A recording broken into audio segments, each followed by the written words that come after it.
Hey guys, what's crackin'? Godsman here, coming at you with another top 10 video. Oh, plot twist though, it's not the top 10 most impactful boss units of X-Clan list. Oh no. Today we're going to be taking a bit of a departure from the norm and taking a look at the top 10 Willdress characters. Yeah, that's right, it's totally different. See, pretty recently here, I was sleuthing around my latest videos, checking out the comments section as I do, and I couldn't help but come across this lovely subscriber who made a really neat idea, asking for the top 10 Willdress characters. And considering that it's a pretty topical idea, and I do have some opinions on the matter, I decided, why not? Let's go ahead and shake it up a little bit. So that's what we're going to be doing today. Quick note, of course, this is going to be completely subjective, because it has to be subjective by its very nature. These are my top 10 Willdress characters after all. So of course you're going to have some of the obvious stuff on the list here. I mean, not all characters were created equal, and there are a few that are fan favorites for a really good reason. But aside from that, the way that they're placed amongst each other and some of the lower rung characters are pretty up to debate, so I'm going to be throwing my hat in the ring as far as they are concerned. And that's about all I got to do as the context out there, so let's go ahead and get it started. I hope you enjoy.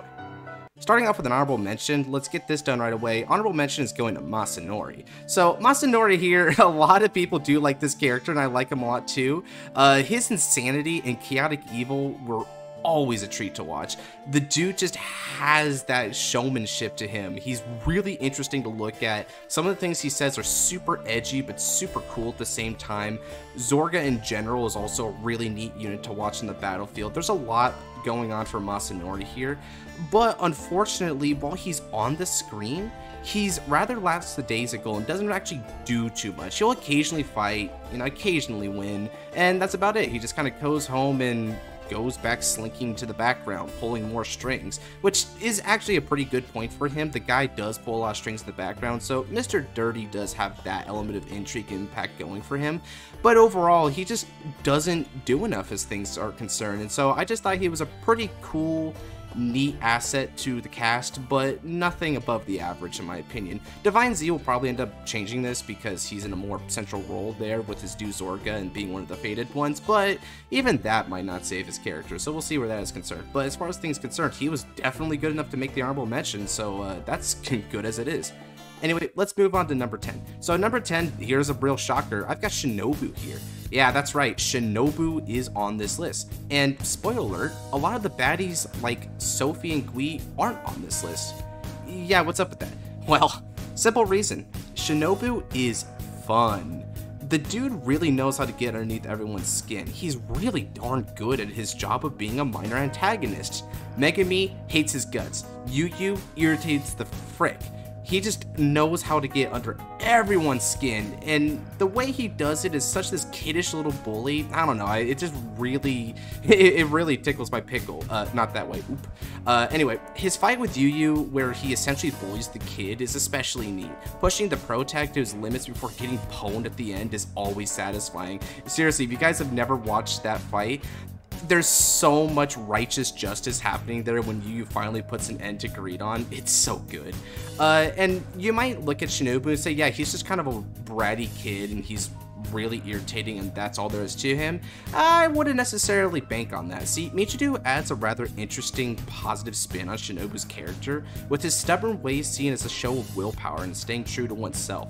So while I'll be praising a lot of the characters on this list for how they grow, Shinobu is kind of ironic because him remaining consistent is good for his character, so yeah, that's also kind of funny.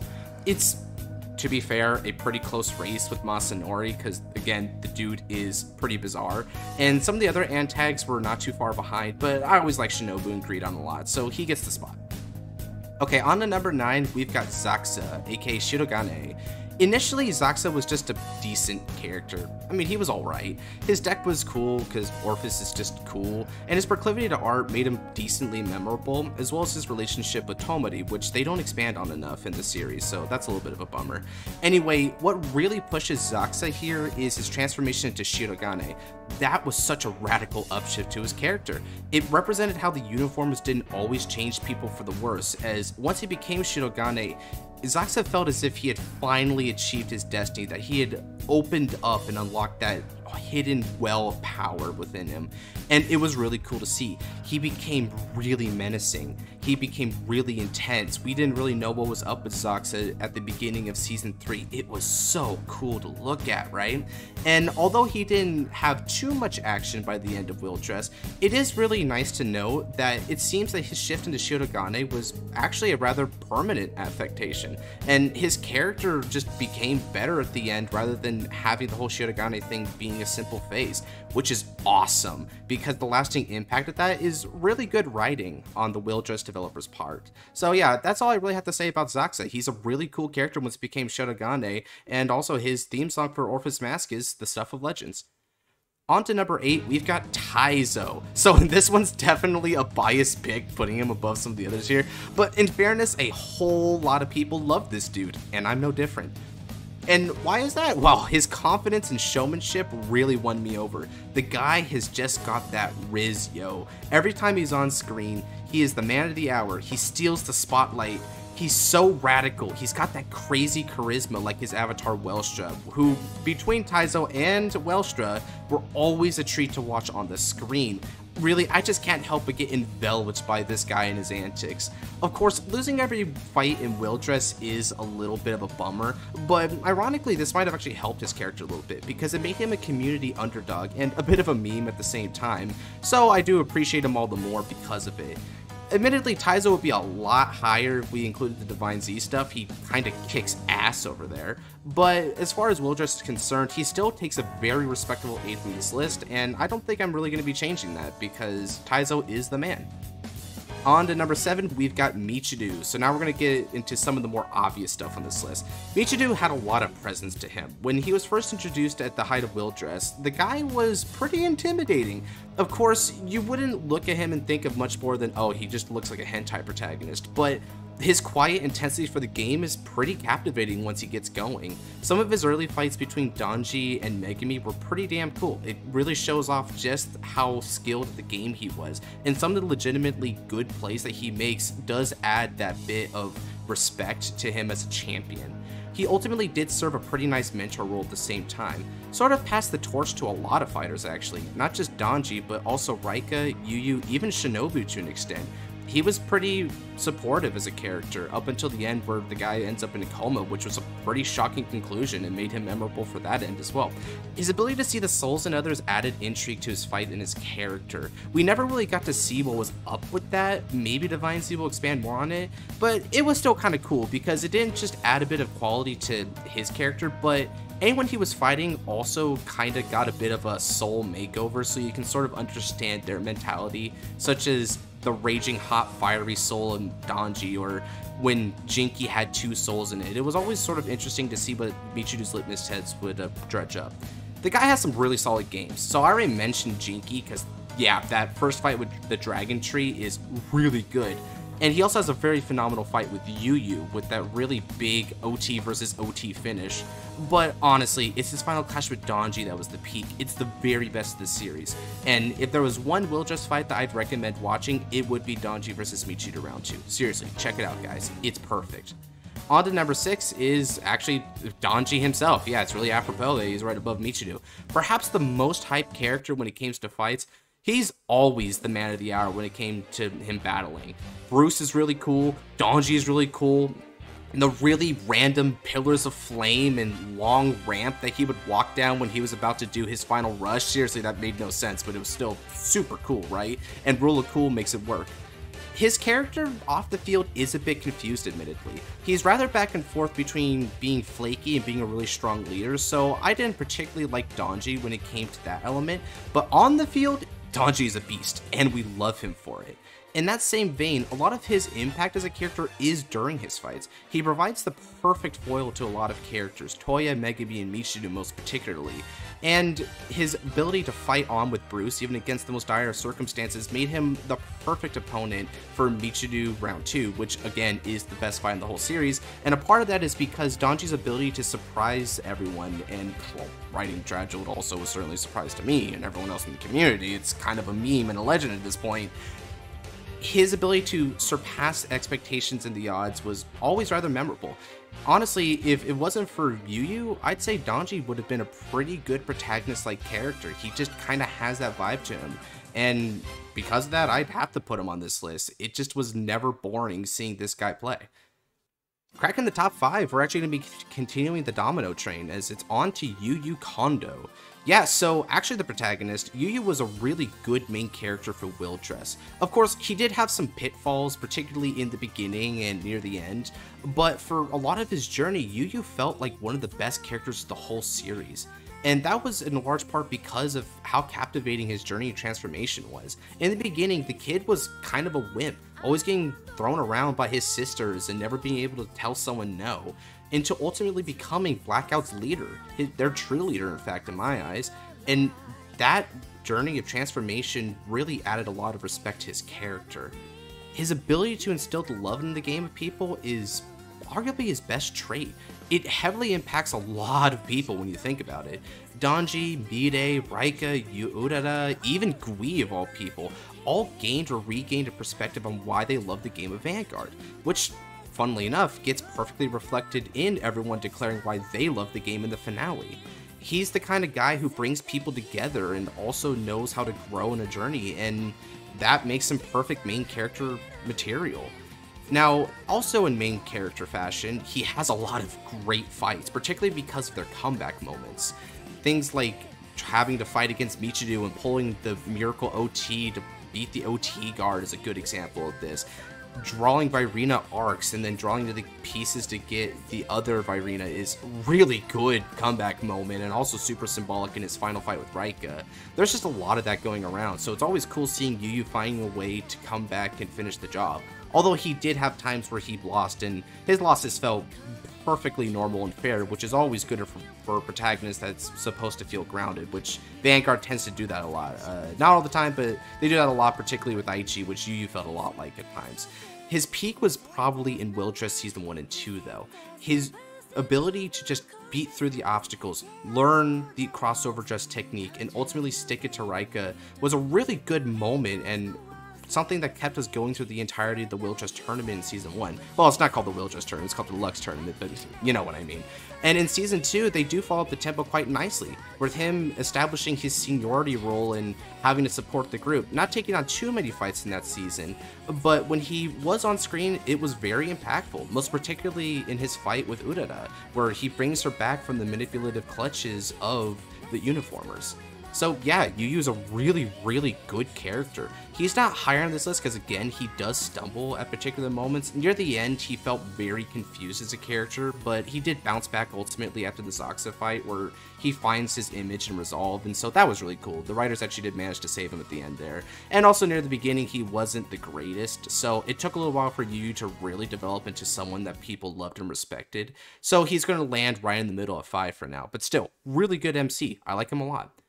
On to number 4, we've got Raika Koshiba. So, Raika being at number 4 is kind of a biased pick, but even so, trust me, Raika is still very good. He's the second best antagonist the series ever really got. He set the goalpost for Yu to strengthen his resolve as a card fighter, again learning the crossover dress technique to beat out the revolve dress technique and showing him that the blackout way is a legitimate way to enjoy the game of Vanguard. Now, what I like about Raika is that if left to lesser writers, you would expect him to get all kind of goody two-shoes and be like, oh yeah, Vanguard is about playing for fun or whatever, but no.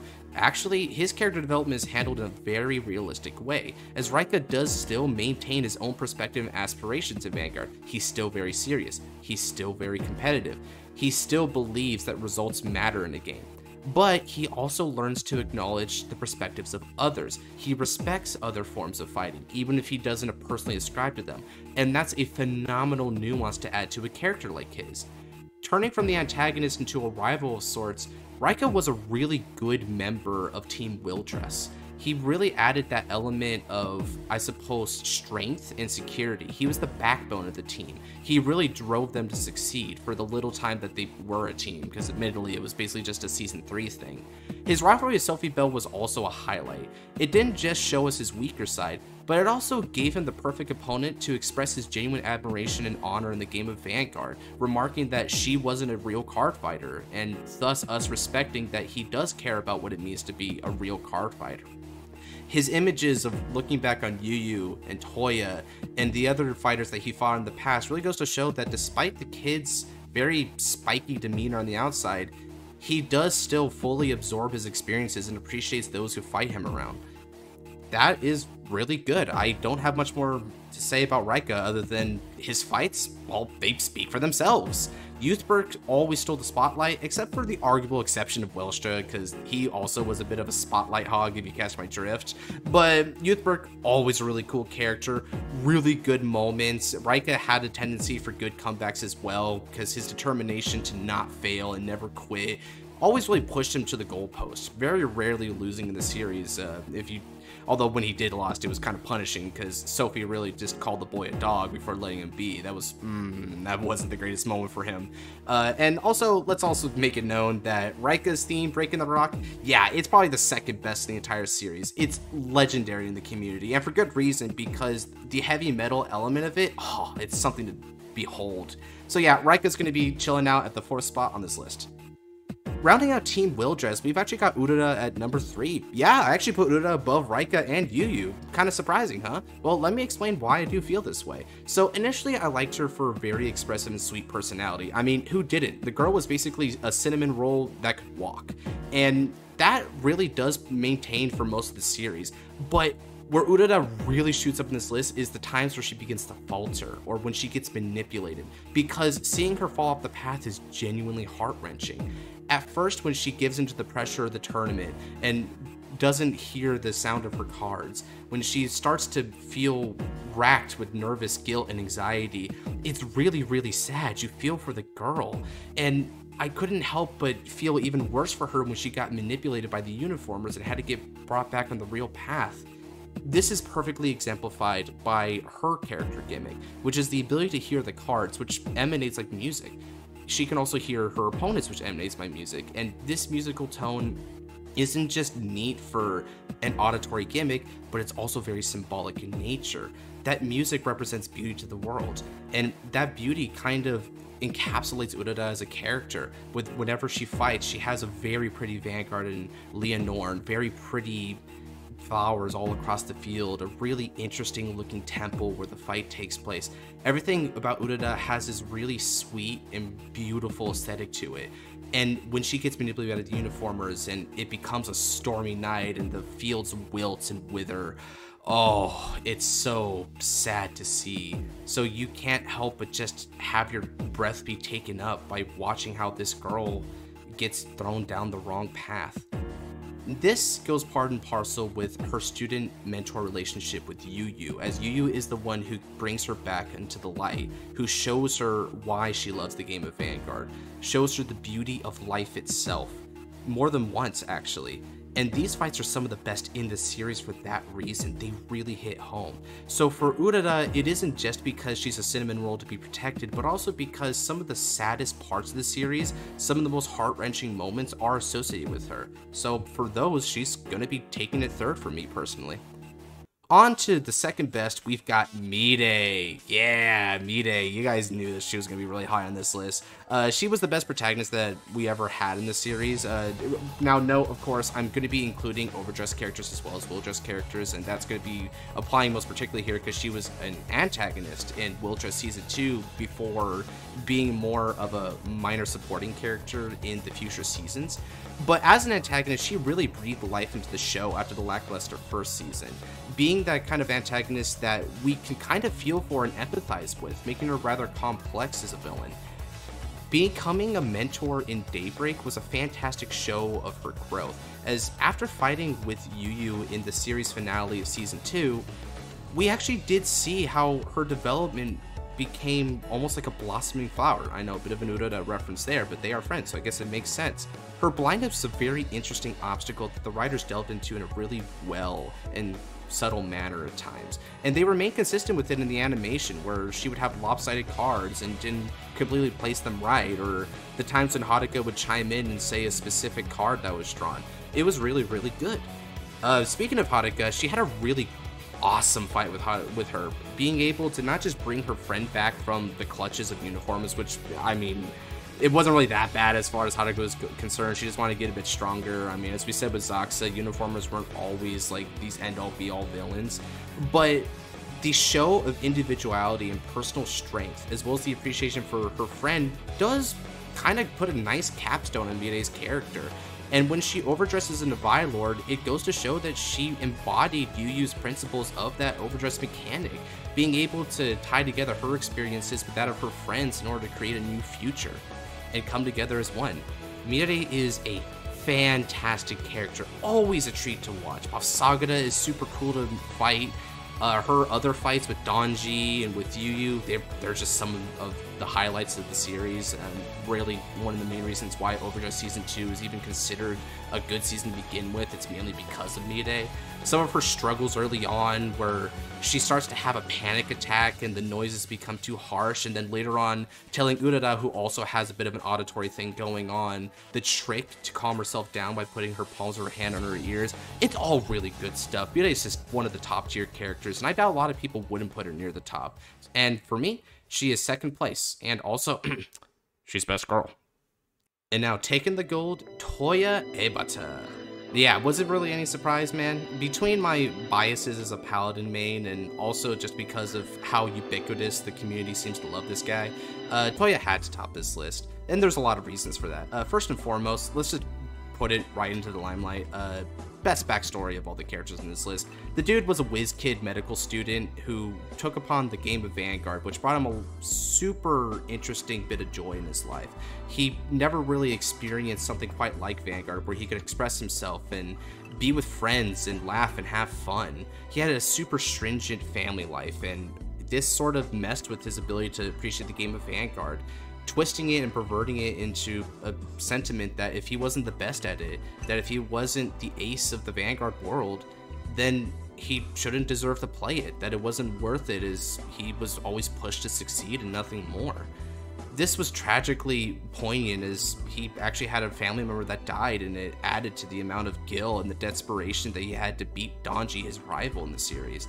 However, this does change, as his desire to be the best, nay, his obsession with being the best, is transmogrified into the pursuit of strength of self.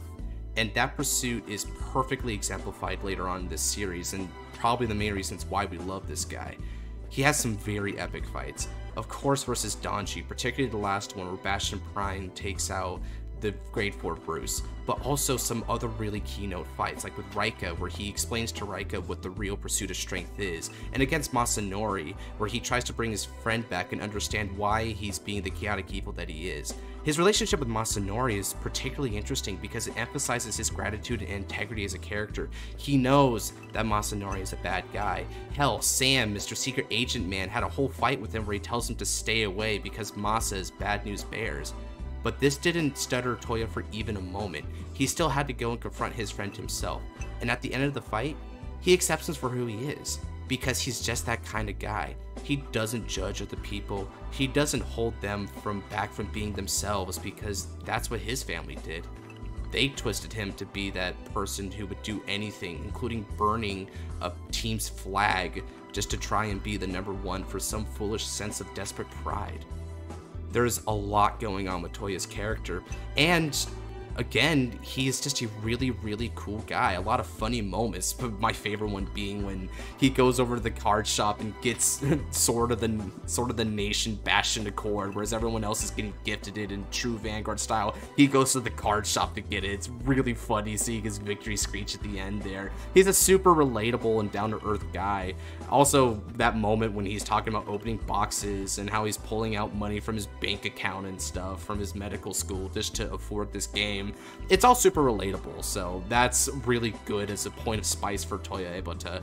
Let's also put it into perspective that Bastion and many of his fights with Bastion are just super epic. I've already brought up the few biggest ones, and other ones such as with Yu Yu are also really cool, and Sam's was also a very decent fight. It's just his determination, ability to push through, a lot like Rika, but without the edge to it. That really makes Toya captivating to watch on the Cardfight stage. Again, there is some bias because, you know, I love Paladin players for their sense of inner strength and how they bring that pillar of strength to their allies. But hey, I mean, despite the bias, I did explain a perfectly good reason why I like them. I think a lot of people like them for that reason too.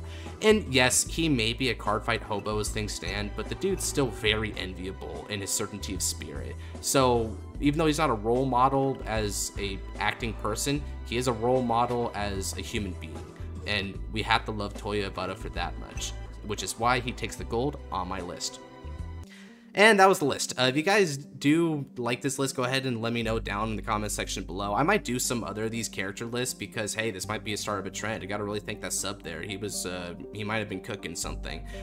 Speaking of cooking something, let me know what top 10 lists you guys would cook for the top 10 Willdress characters. I know this is super subjective, so I don't think any two lists would be exactly the same, which is the precise reason why I'd want to see what you guys come up with and why your top character is who they are. I'm really curious actually, because there were a surprisingly good number of characters in this series, despite the fact that not a lot of people regard it to be the peak of the Vanguard animation, for better or for worse. So let me know. Also, if you did like this top 10, go ahead and check out my other top 10s. They're mainly just top 10 impactful boss units and also top 10 card fights for certain seasons of Vanguard, but if that suits your fancy, then go ahead and check those out. If it doesn't, then don't fret, I got plenty of other Vanguard content.